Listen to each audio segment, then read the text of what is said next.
We go over the agenda. We'll have previous minutes. We'll have student and school presentations, parent groups, open to the public, 3 minutes per speaker for no longer than 60 minutes, superintendent's report, correspondence and board comments, personnel agenda, consent agenda. We will not be having a second executive session. We will then motion to adjourn the meeting. I would like to point out one correction. On the personnel agenda, item C, non-instructional resignation, that item is being stricken from the agenda. May I have a motion for previous minutes? Motion to approve the minutes of the previous regular meeting held on Monday, March 24th, 2014. Second. Comments or questions? All those in favor? Aye. Opposed? Motion carried. Do we have any student or school presentations tonight?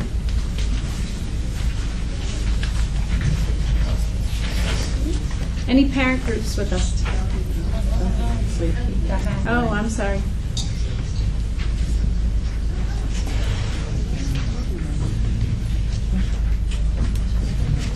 Good evening.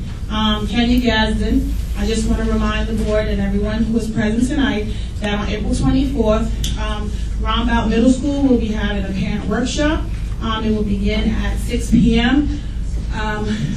For an introduction, at 6:30 we will have 3 parent workshops that will be running concurrently. One on Castle Learning, one by Grace Smith House on bullying, and another one by Mr. Romanino on athletics in middle school. So flyers will be going out to all of the elementary schools, and they will be given out to all the students at Roundabout. Thank you. Thank you.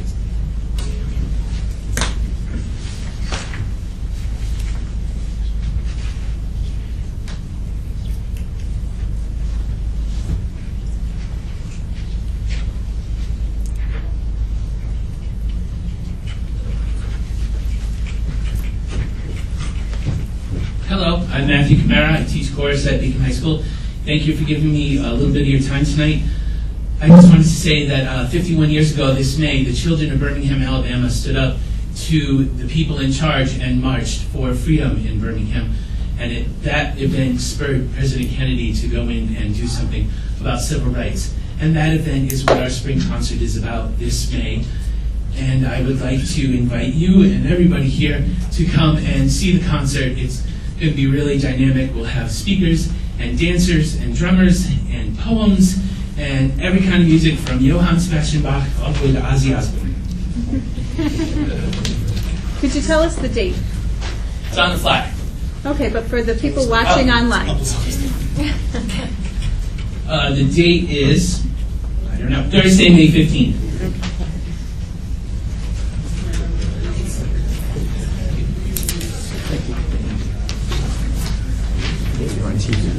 Ooh, that's okay. You had some jumps on TV, right?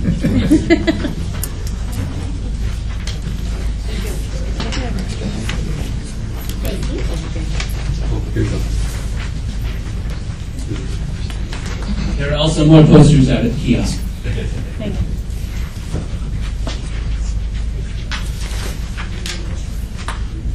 Okay, one last time. Parent groups? Open to the public. 3 minutes per speaker. Who would like to speak?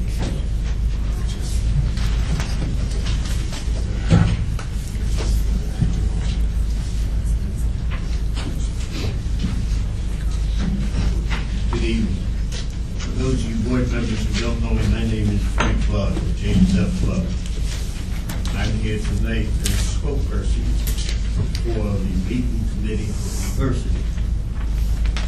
This is a group of citizens, parents, and students who have come together because we are very much concerned as well as disappointed with the actions or lack of actions taken by this board and the school system in regards to previously discussed issue of diversity.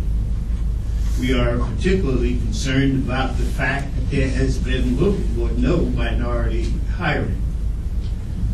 The Beacon Committee for Diversity believes that a multi-ethnic, cultural, educational experience is beneficial to the community and to all of the students.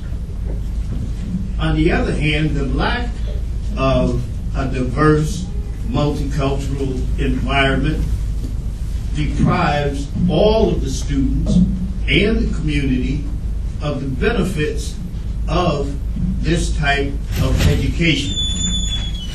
It is particularly depriving for minority students who have little incentive, who don't receive the encouragement, nor do they have adequate role models. It was in September of 2011 that I came before this board and shared with you data from the board's own website that showed that less than 4% of the entire staff, 244 at that time, instructors and administrators, were minorities. And at the same time, I said and showed you your data that said that over 52.9% of the student body and total student enrollment in this district now is minority.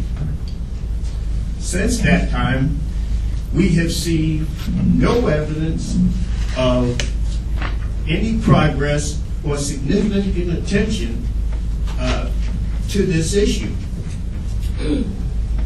And as a result, we look at the 2012-2013 data, which we received from the State Department of Education, because the school board or someone eliminated that data, which I originally got after I came before this board.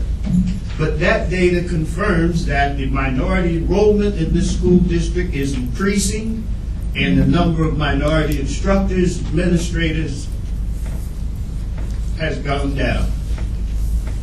So we are here tonight to convey to you in all seriousness our absolute disappointment, and sometimes outright, I guess more appropriate is the word disgust with this lack of action.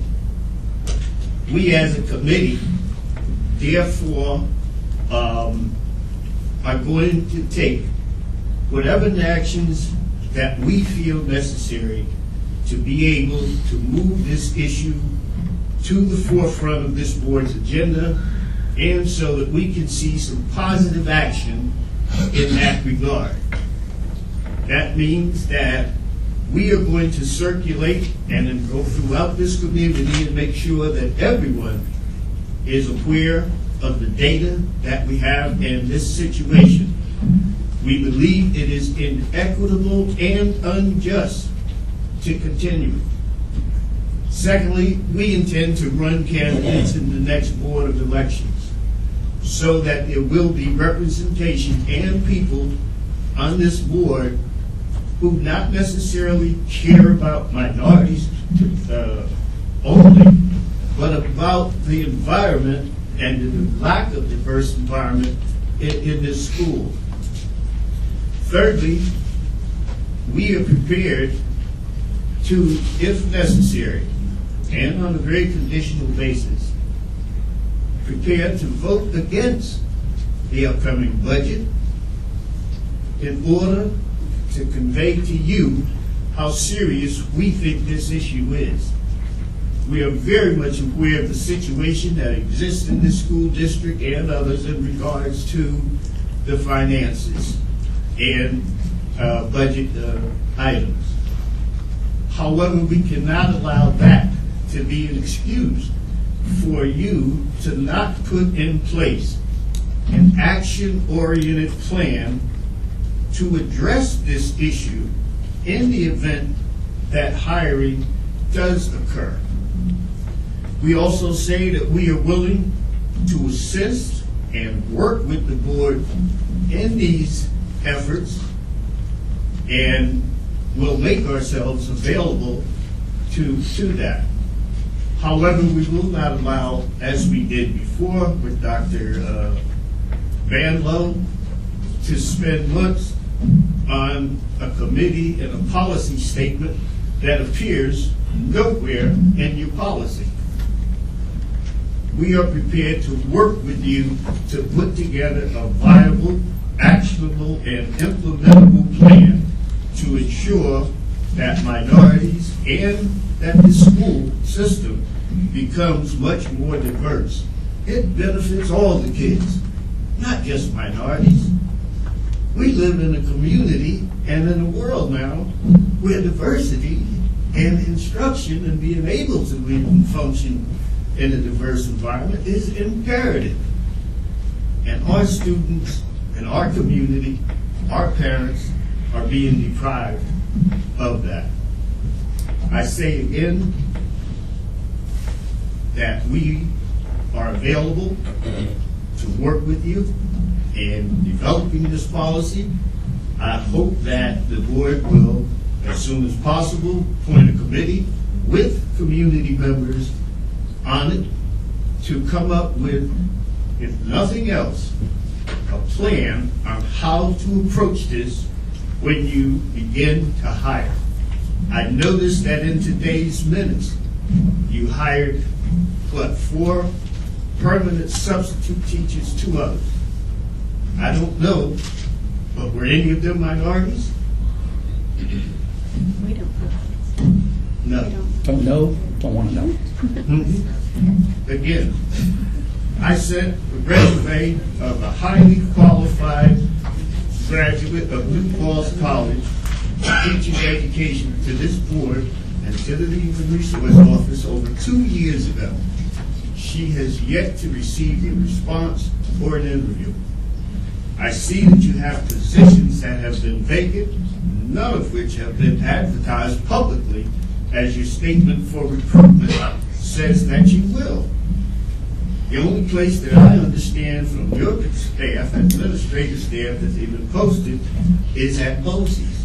None of them have appeared in any of the local newspapers sent to any of the area colleges, universities, or what.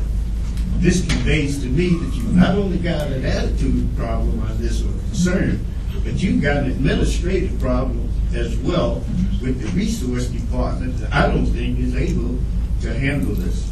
Again, I won't belabor the point, but I want you all to know that we are serious about this concern, and we're going to be back here monitoring this situation and your progress and or lack of it for months to come. Mr. Bugg, I thank you for coming to share your Thank you. concern. And we look forward to partnering with you and the community. But I also want to make a point. I did participate on the committee with you at that time in 2011. And Yes. because Mr. Zoff was the president of the board at that time, I've asked Certainly him was. to speak in response because on the actions taken by the board at that time. Okay. Thank you. I'd love to hear what happened. I'll give a little history for that.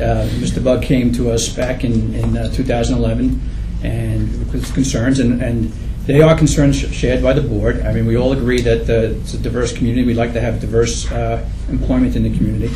We did form a committee with members of the community as well as members of the board. Discussed steps we could take. I mean, we looked at it, and the most important thing that we saw, and the reason that it's difficult to hire minority candidates is mostly because there are not a lot of minority candidates that come forward. And so the committee That's discussed. because you don't recruit them, you don't notify Right. them, you don't make Can I speak? public. Can I speak? Thank you. So the outcome of the committee was we decided that was exactly what you said, that we needed to extend our reach beyond, at that time, it was strictly BOCES. We need to look in other areas for candidates, and that hoping by spreading the net wider, we'll be able to attract a larger pool of candidates, and therefore, hopefully, we'd get more minority candidates. So that has been done, and I think Melissa's going to talk a little bit about some of the steps that have been done. I also want to correct a statement you said. There was as part of that discussion of that committee, we did come up with a policy.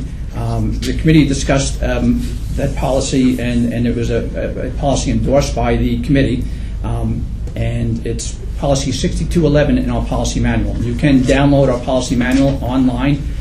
Policy number 6211 is regarding recruitment. This is a policy that came out directly from the committee.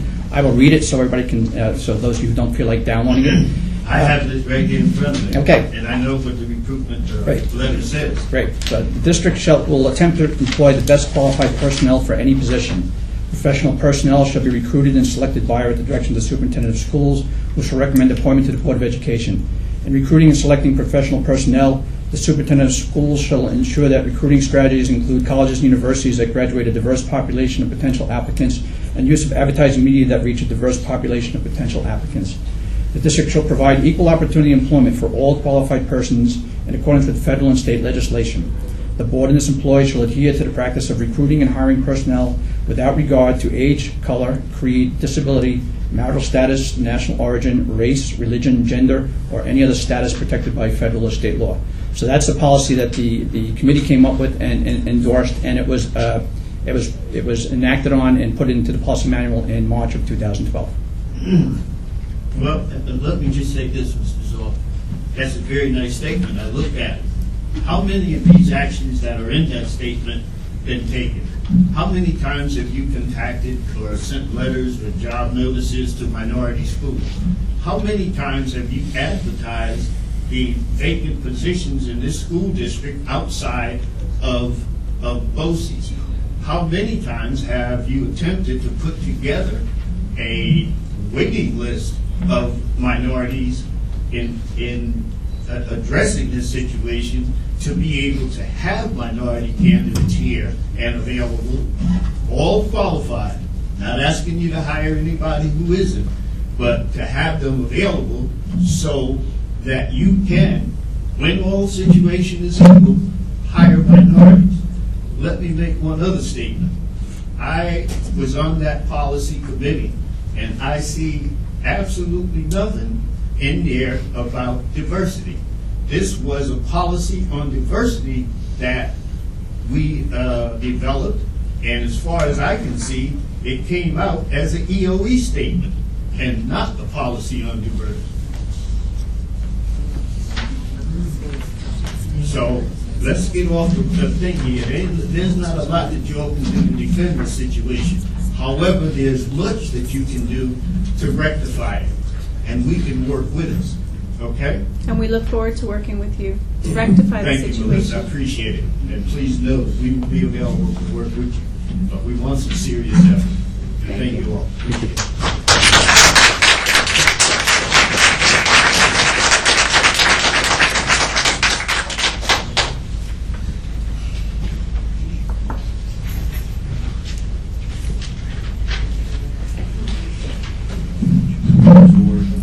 Administration, parent groups, teachers.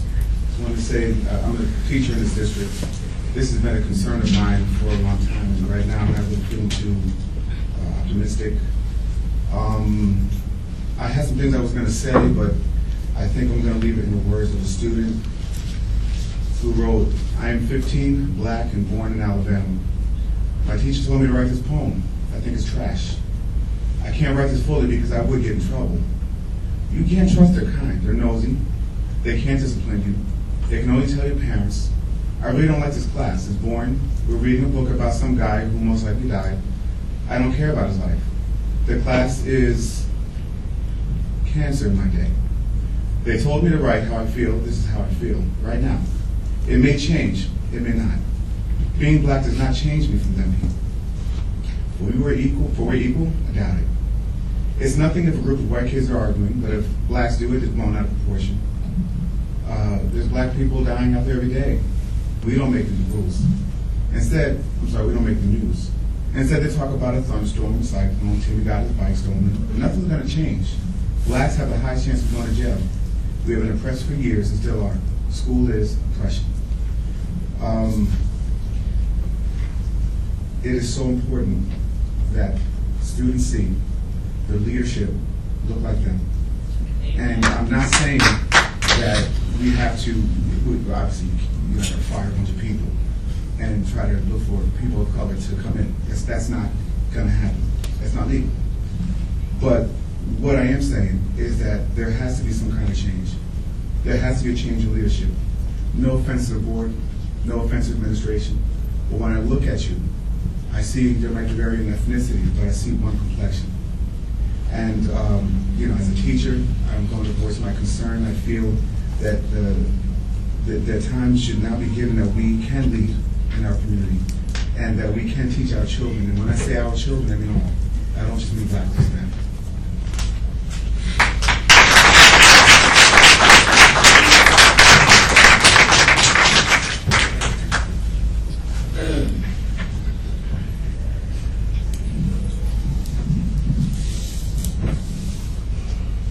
Good evening. Dennis Pavlock, Beacon resident. I have some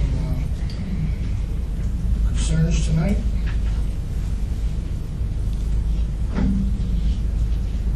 Regarding the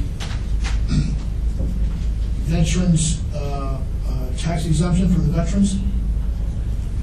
I was asked by some veterans to come tonight to bring this concern up regarding veterans. They wanted to thank you for placing veterans in the city of Beacon second on their list. Wappinger's already passed this concern. What are we waiting for?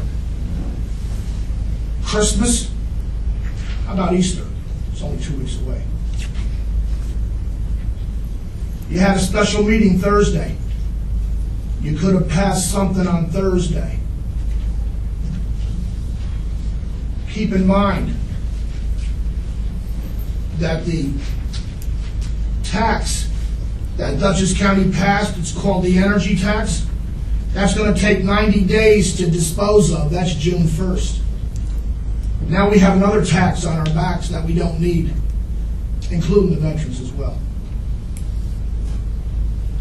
So when is this Board of Education going to make the veterans in the city of Beacon a priority? That's one concern.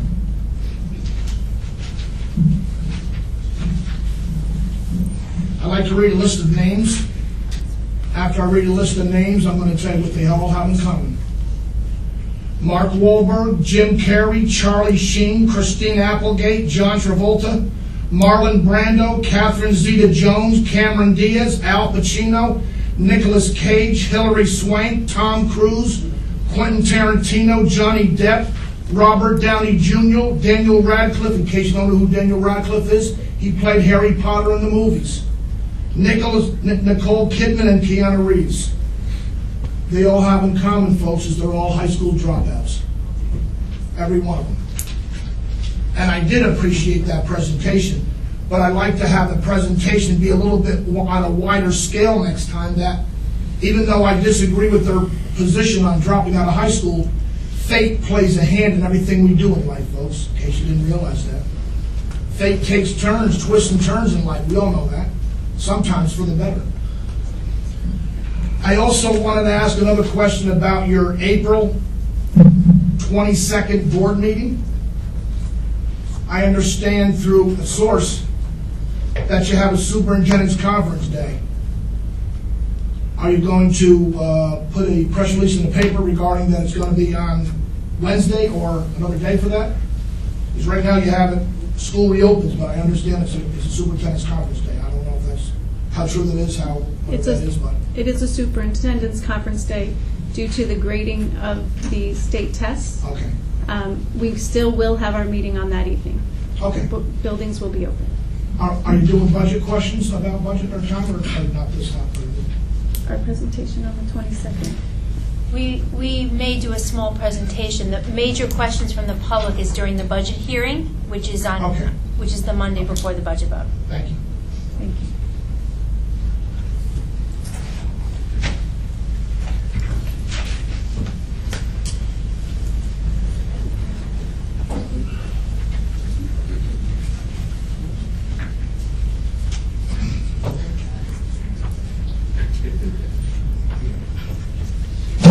For those of you who don't know me, I'm a parent and I also live in Beacon. I just resigned back again, but I've been here for 13 years. I have 2 children that have IEPs. This disturbs me. I'm sorry, just for the minutes, could you please state your name? Yes, my name is Siobhan Lucas. Thank you. I'm education chair for NAACP and also a parent. I'm concerned about you dropping the monitoring for the IEP for the buses. Those children is going to be a safety issue. If you drop them and you don't rehire 3 people that you're not going to replace that are retiring or dropping, what's supposed to happen to the safety of our children on the bus that have IEPs? That's one. Two, you said that you have a guidance counselor that's retired. Now you're going to limit your guidance counselors in the high school to children that are having difficulties that are dropping out. We already have a high rate. To now, what, 2 or 3? And this gentleman is retiring and not replacing. So now where are the kids supposed to go? And then the guidance counselor will be overwhelmed, or children may not be seen or heard or issues addressed. That's a big concern for me, regular ed and IEP. My second concern is it seems like the board is not aware that we had a child that suffered being stabbed last year in November from coming from Roundabout. The violence here with Beacon and Roundabout are going up. None of you are here sounding like y'all are trying to put in the budget a plan of the safety for our children. And when I say our children, I mean black, white, Spanish, Mexican, Puerto Rican, it doesn't matter. They're our children. The safety issue, we cannot put all that on the principals, your little 3 securities. That has to be something I think you should put in consideration to address as well. Children's safety, the back door, more cameras, not just cameras in the front. I mean, you got to think about the kids like if they're yours. You know, when you sit at the board, that's how I think you should present yourself. And these are my kids. What is the best thing I want for them? I don't think none of you RP are actually thinking that way.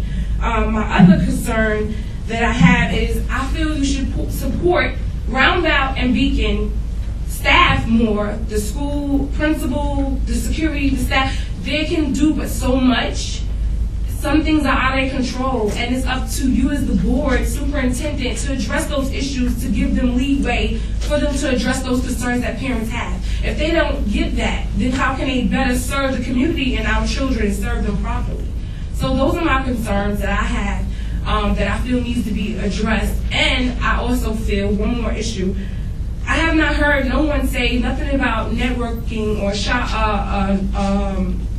how should I put it, some type of community activity to put the parents together with children getting prepared for the regions. That's why they're dropping out a lot. That's a big concern. How can you get them prepared early? Maybe you can get them on a website. Maybe some of those study still classes, you can introduce those at that time instead of them sitting there chewing gum, laughing and giggling and chilling back until the bell rings. Some of them don't even utilize their time and it's not being forced. How can we prevent them with extra tutoring? I'm sure there are some teachers, I've spoke to them, I'm not going to name, that are willing to help these kids get prepared for Regents and not drop out. It's killing the kids. They feel pressured. We need to show them that we're giving them more support and that they can lean their back and come to us. By us closing the door in their face, it's just, we're going to have more and more kids dropping out of school. They're our future. We're getting old. What's going to happen with them? Those are my questions, and I think I said enough. Thank you. So I had a couple of,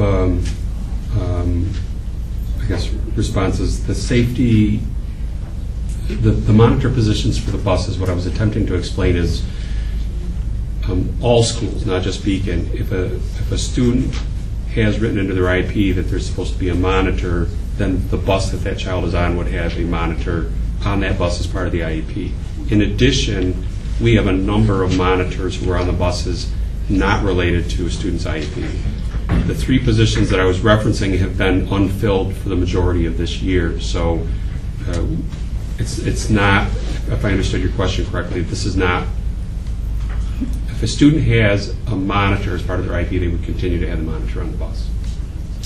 I think that should be clarified. If you put that in writing along with your budget, it should state that on the side. You stated everything else on the side and parentheses with it, so indicate that as well, because I have a big concern about that.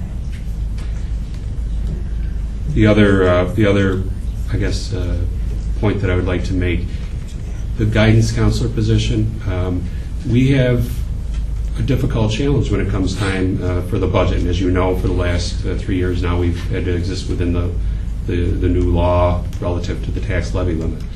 And it's always a difficult balancing act because we have to make sure that we're putting a budget together that the community is going to be able to support, but also that tries to strengthen the program, or in this case, minimize the impact of the academic program. So the guidance counselor position, not filling that actually puts us a little bit closer to alignment of the student to guidance counselor ratio that you would find in other schools. And it's my understanding that this has sort of been in consideration for a number of years. So I'm not going to tell you that any of the changes that you see in the proposed budget are without impact. We do need to find some additional cost savings in order to be able to put a budget together that's, well, at the levy limit. It just seems, that still seems like a big part to me, because you have a limited amount of staff, you have a limited amount of security, you have a limited amount of principals. Children still need guidance. They don't only go to guidance to speak about personal issues or something going on with school, but they do guide them with their program, their credits. They help them with preparing for the regions, tell them what website. I mean, I have a son in high school, so I know what it's about. I still find that kind of critical for the kids to lose out another guidance counselor, to put the strain on the other ones that's already here, that already have enough children to juggle. Do you know how many kids you should know how many kids you have in your school district. I still don't agree. I think that it's going to be a havoc for the kids, especially some of them who've got adjusted and have to switch.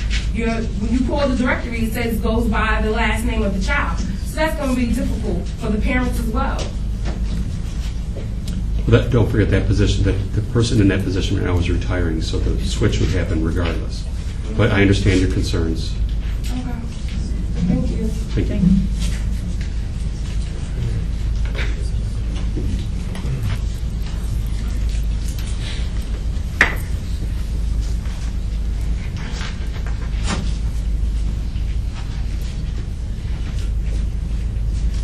So, Kenya Gadsden. Just want to start by saying that I appreciate the partnership that has developed with Mr. Soltich, the principal of Rumbout Middle School, and Dr. Seaman, the principal of this high school. As stated by Ms. Lucas, there is an alarm when it comes to cutting services. A proactive approach is what she's actually requested to assure safety and to make sure our children receive all the services needed to set the foundation for them to be successful.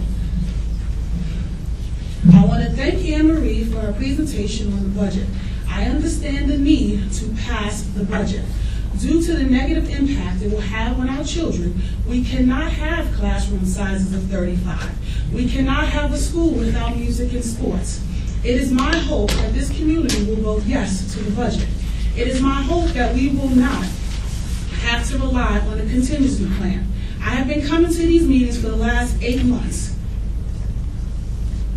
The issues of diversity and disproportionality have become a priority, as everyone can see here. The majority represented here today want change. I believe the board unanimously will agree that the efforts put forth are not sufficient and will make every effort to prove that you are putting this in the forefront. Thank you and have a good evening. I have one more thing to say.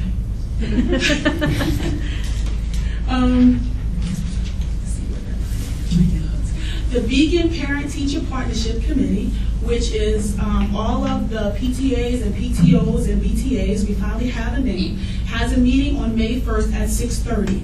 That group meets and it collaborates the thoughts and ideas to put the children first in this community.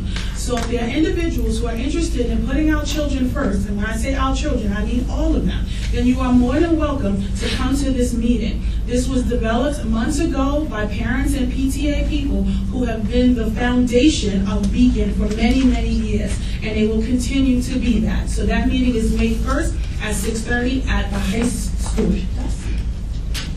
Thank you.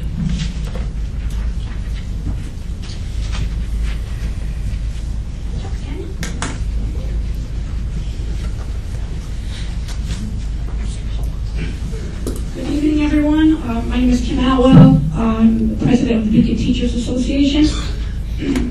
As a Beacon community member of 49 years and a teacher in the district for 20, I'm very involved and I understand the many concerns of this community with respect to diversity.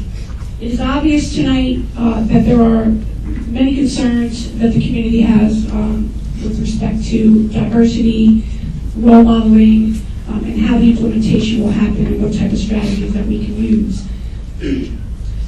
I am hopeful that we can come together as stakeholders for the sake of our students to do what's best.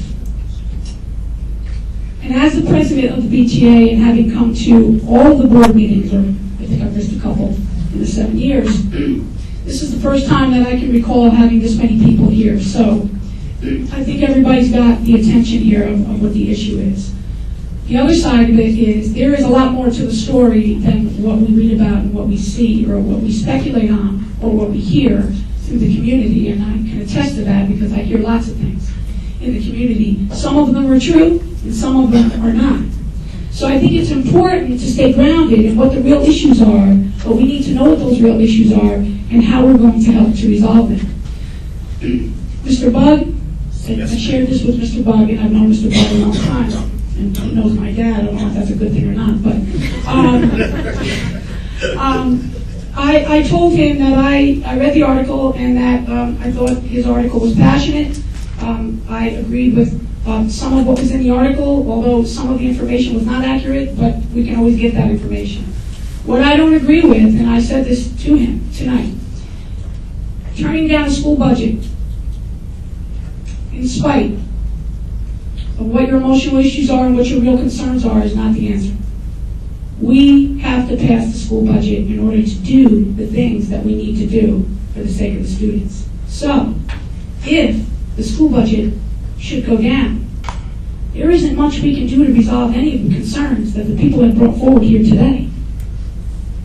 How can we do that if there is no money?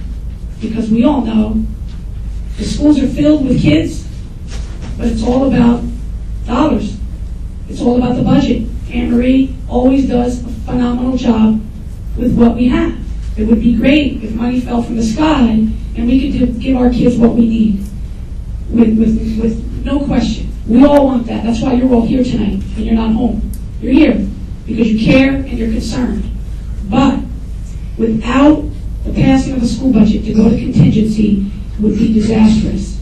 This committee that we formed with the Beacon teachers and the parents is a mission that we started in the beginning of the school year to involve our parents. And I invite all of you to come to the meeting on May 1st. And you can contact Kenya, and you can contact me to know a little bit more about what's going on with that committee. We've done a lot of great things. And so we will be reaching out to the parents, specifically of the kids in this school, because these are our students. These are our kids. And although the issue might look like it's an issue of color, it's really a culture of respect. And once we can establish the culture of respect consistently across the board, we can all see no color, but we can see the hearts and souls of our kids and what they need. So we need to keep that in mind when we are trying to get our point across. We're much better working in a conciliatory, collaborative manner to get what we need for the students of our school district. The greatest school district that I know. Thank you.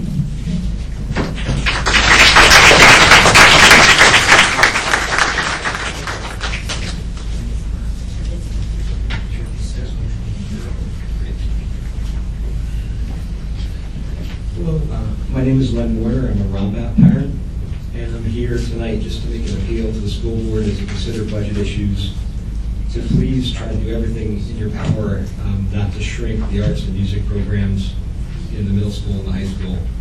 I'm concerned that there's not an 8th grade art class at Roundabout.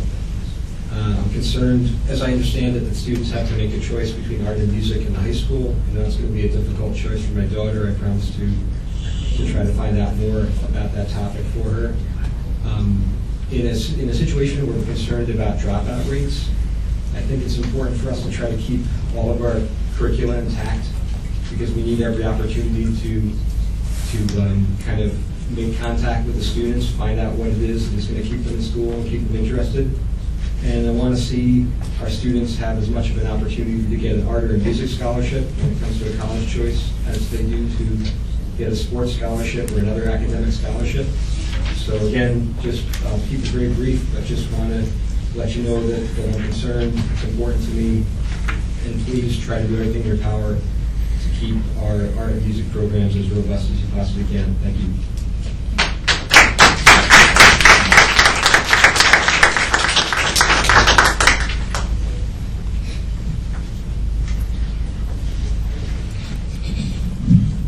JSR, community member, taxpayer. At our last board meeting and meeting before Dr. Dorwit, I had asked about what the policy was going to be for students whose parents elected them not to take the assessment test. At our last board meeting, I think you tried to answer it, but I don't remember what the answer was. ELA tests have come and gone. Do we have a board policy or position, and have all the parents in the district been notified? I don't know if you were able to answer that tonight or not. It's not a board policy. As you may be aware, there is no such thing as opting out. The state continues to not give us clear direction on how to proceed on that. We have an obligation to test all students. But as I also explained, if a parent expressed a concern, administrators would share with them, things that we want them to be aware of, the impact that would happen if the students don't take the test. We did have some students that opted out for the ALA assessment, and depending on the circumstance, in some cases they were provided with an alternate location. And were all parents notified of that possibility? Or if a parent expressed a concern. I was wondering, Ms. Thompson, I was wondering if you can explain to me what our board rules are with regards to board members' attendance at board meetings. We've had a particular board member absent for a very long time, and I don't know what your position, what the board's position is on that. I know that the board is able to have that individual removed and a replacement made for that individual. Why has there been no action taken? And do you have a attendance policy? I guess would be the issue. Is there a general policy, Mike, in regard to? I don't believe there's a general policy. Board members are elected officials that one assumes and presumes that they will attend to the duties of their office. I think there is. I can look it up on the school board, the New York School Boards Association website at another date, and get back to you. I'm not aware that there is a policy. I will say that the board member that you're speaking of had a medical emergency this year, which prohibited her from attending many meetings. At this time, she is now excused as, or she is now absent, as we have not continued with communication. I'm not sure as to how she's feeling. She is up for re-election at this year's. Right. She's up. Right? Yeah, she's up. Yeah. Well, the only reason why I ask is if this is the case, then I would have thought that the board would have taken some action so that we would have a full complement of board members on a regular basis. I don't want to pick a person if they're not feeling well, type of thing. But there's supposed to be 9 members of the board that are able to vote, and with only 8 representations here on a regular basis, we don't seem to be having that. Well, I just want to explain, we had full expectation that she would be returning once feeling better. And only until recently did we come to understand that chances were good she would not be returning. Okay, that's fair. One quick question, and I don't know whether it's by policy or what. As you can see, we have a very large contingent of parents. I guess some of them may have left, but community members as well. Is it based in legal terminology? Maybe best to ask Mike. That the executive session has to come at the beginning of the board meeting, or could your executive session be held until after the board meeting, so that public views and can be expressed earlier after the presentations by like tonight's case, Anne Marie. With the exception, I understand there's sometimes things that you need to talk about that would cause for there to be a vote tonight, during the regular meeting. So is there a possibility for your executive sessions to be held until after the general meeting so that the public doesn't have to wait, in some cases, a very long time for the board members to come back out? How do you address that, Mike? The issue as to the sequence of events at a public meeting is for the board to determine. Oftentimes, the Board of Education needs to have an executive session to discuss an executive session matter that will determine the action that's taken by the Board of Education when they return from executive session. That's why the board has scheduled typically an executive session at the beginning of the meeting and another one at the end, so as to balance the need to discuss and enable them to take action on those items that require executive session discussion, and then those other things that don't, so as to limit the inconvenience to the public. Thank you.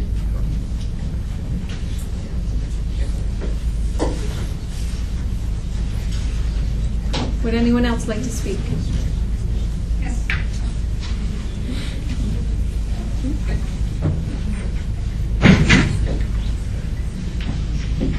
Hi, I'm Meredith Hewer. I have 2 children at South Avenue. Can't hear you. My name is Meredith Hewer. I have 2 children at South Avenue School. And I want to first praise the administration for some fiscally responsible things they've done this year. First, signing up with Dutchess County BOCES has saved $10,000 this year. That's not a huge amount of money, but it's a step in the right direction, and I think it's a positive program that is going to help save more arts and music programming in our schools, so it's really important, so I thank you very much for supporting that. And I also, assuming the budget passes, I'm happy about that because the class sizes will continue to remain small. My kids have had no more than 25 kids in their class every year, which I think is amazing and really, from what you hear, really, really special. So it's wonderful. I have a couple of questions. Of the teachers that are retiring, can we know what areas they're retiring in? And I didn't understand if all of them were not going to be replaced or some of them are not going to be replaced. I don't have all the positions with me. There was 5 retirements in total. 1, the guidance counselor position, would not be filled. That's the only one that will not be filled? Yes. So the rest, it's a money saving because they're newer teachers in their schools? Yes. Okay. And I just wanted to speak to the guidance counselor. I think it was last year the high school lost a psychologist. Is that correct? Does anyone? The district lost. The district. Well, but the psychologist works specifically in the high school. No.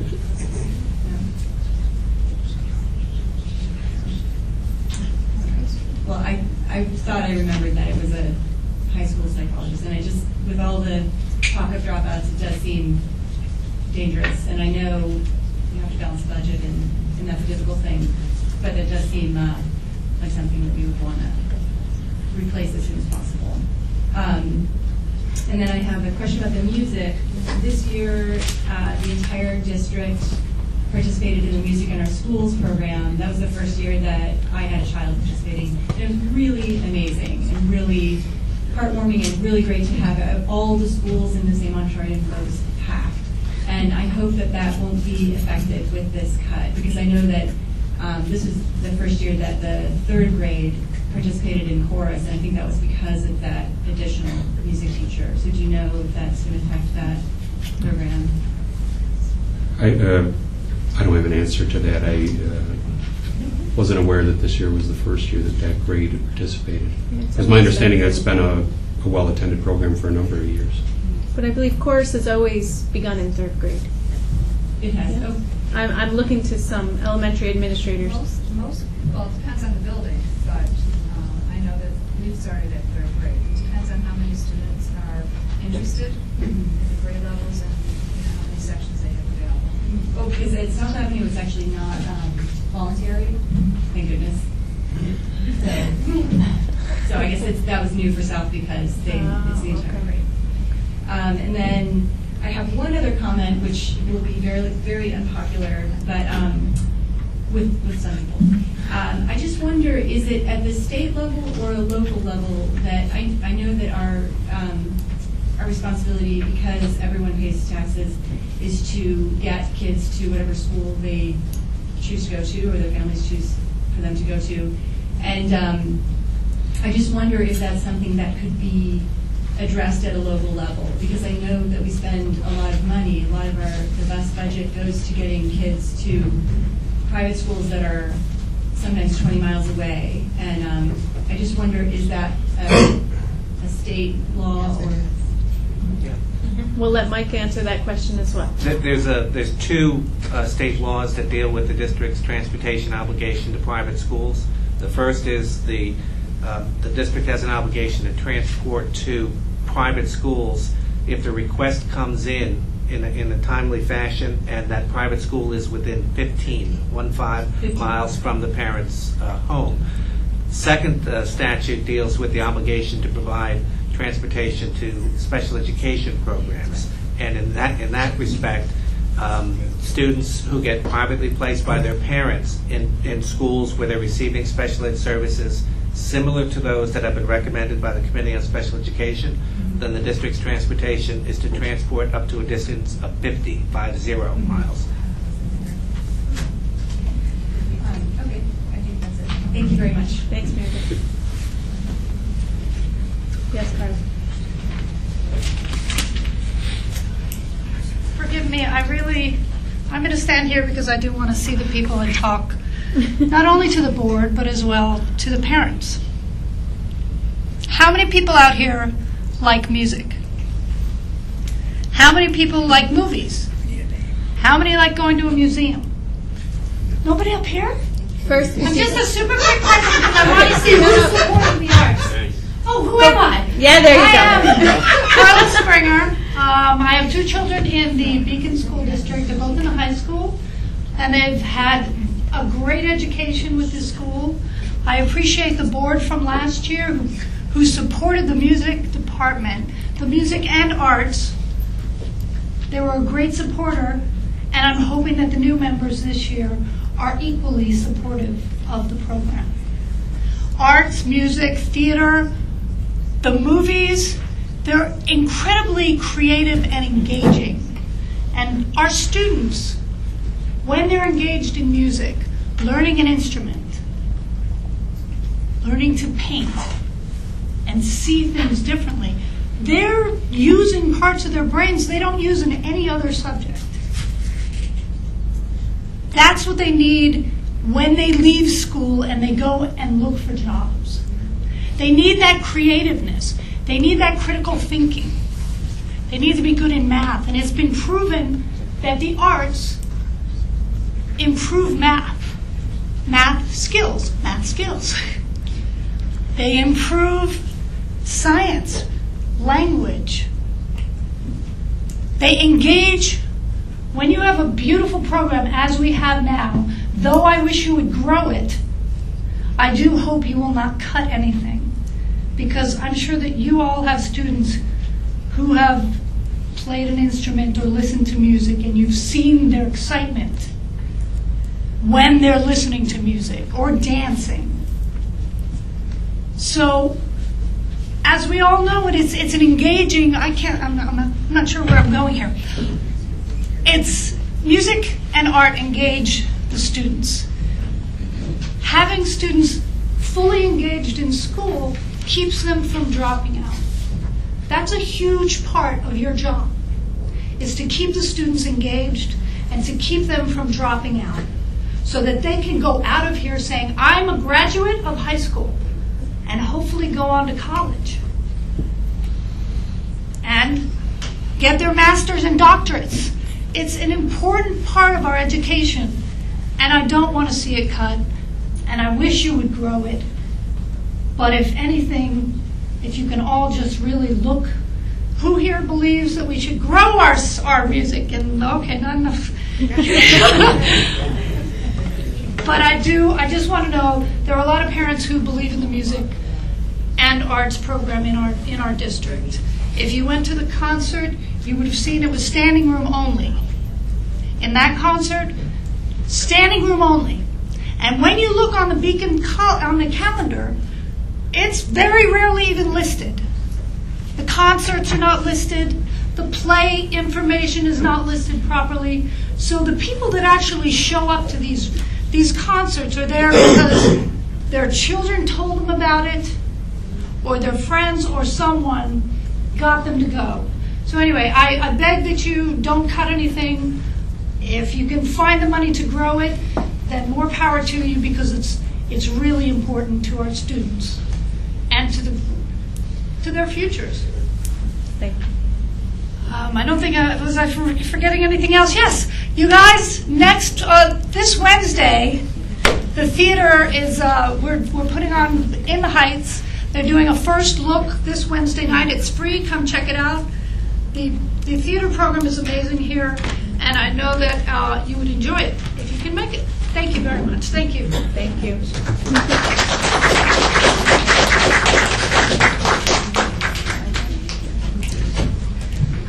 Would anyone else like to speak?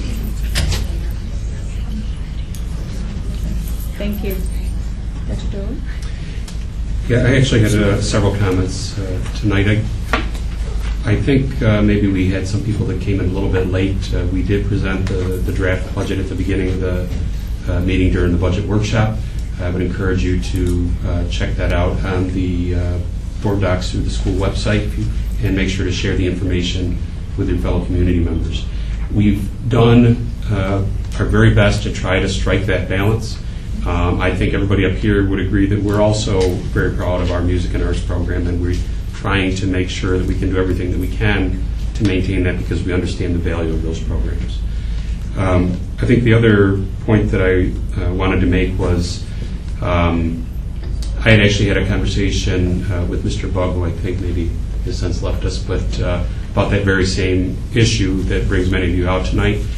We know that we need to do a better job on trying to go out and do the recruiting. So we look forward to partnering with Mr. Bug and others. And I also wanted to thank everybody for coming out tonight. It's great to see so many of you out for the various issues, including, I'm assuming some are here for the budget and some are here for other issues. But we appreciate you coming out.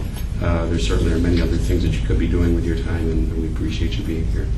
And then finally, Ms. Lucas, there was actually one other thing I was going to point out. There was a question you had asked about the video cameras. I did want you and others to know that there was actually a substantial investment over the last year regarding cameras throughout the district. At the upcoming district safety team meeting, one of the issues that we're looking at is, okay, we have the cameras in. Do we need to consider maybe moving some of them, or is there a need for additional cameras in some areas? So that is one of the issues that we're looking at. Thank you. Do we have any board comments tonight? Absolutely, if I may. Some comments were made by some passionate folk about music and art, and for those of you who know me, year after year I talk about music and art, because I can't draw a straight line with a ruler, and the only instrument I play is the radio. But my girls have gone through this district in music and in art, and I believe that that's what makes a well-rounded individual. So I do appreciate all of those programs that we've been very fortunate to have. Unfortunately, over the weekend, as I am a little social media bug, I saw a lot of things being talked about that were really rumors about art and music being cut. They're rumors, okay? So if you want accurate information about what's going on with the budget, the place to get it is where you are right now. If you have questions about it, there's a lady sitting over there at the other end of the table who handles all that information. There's a gentleman sitting right over there at the head of the table. And those are the people that you need to talk to if you have questions.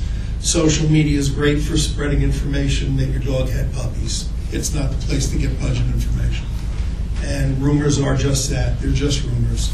So let's not let the bad stuff go viral. Let's let the good stuff go viral. Find out the accurate information, and let's spread that stuff around. And we'll probably all do a lot better and sleep a lot better. Thank you. Any other comments?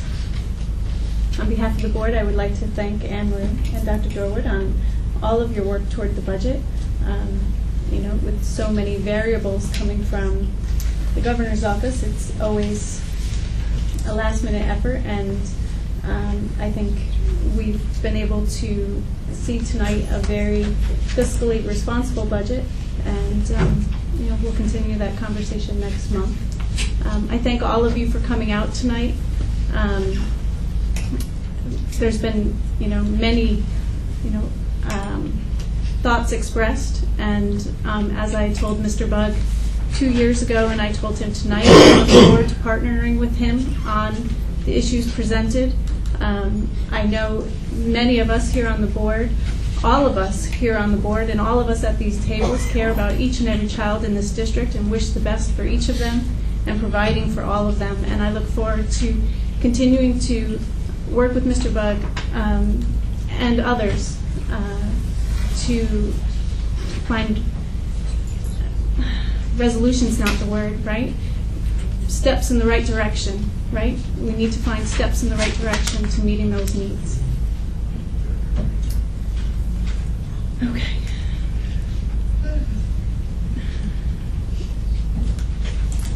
May I have a motion for personnel agenda? Motion to approve the personnel agenda items A through F with the exception of C as attached. Comments or questions? All those in favor? Aye. Opposed? Motion carried. May I have a motion for the consent agenda? Motion to approve the consent agenda items 12.02 through 12.07. Second. Comments or questions? All those in favor? Aye. Opposed? Motion carried. May I have a motion to adjourn the meeting? Motion to adjourn the meeting. Comments or questions?